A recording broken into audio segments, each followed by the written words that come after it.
Hello, assalamualaikum. So ngayon po ay gumawa po ako ng peanut butter.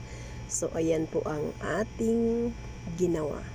So kung bago ka pa lang sa aking YouTube channel o Facebook page ay please subscribe and follow. No rice sa upam. So ayan po, giprito ko na po ang aking mani. Hindi naman siya medyo karamihan.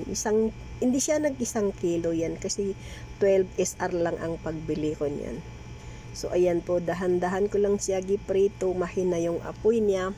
Kasi first time ko lang maggawa ng peanut butter. Hindi, pinanood ko lang sa video kung paano ba gumawa ng peanut butter.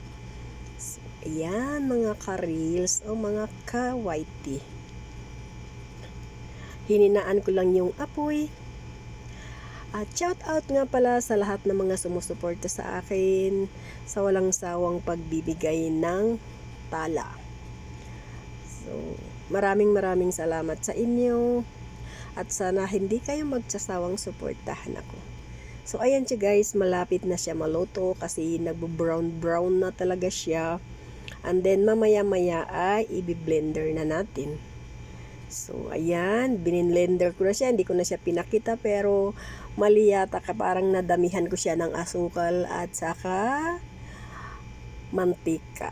Nilagyan ko kasi ng mantika tapos may butter pa. So, thank you for watching and God bless us.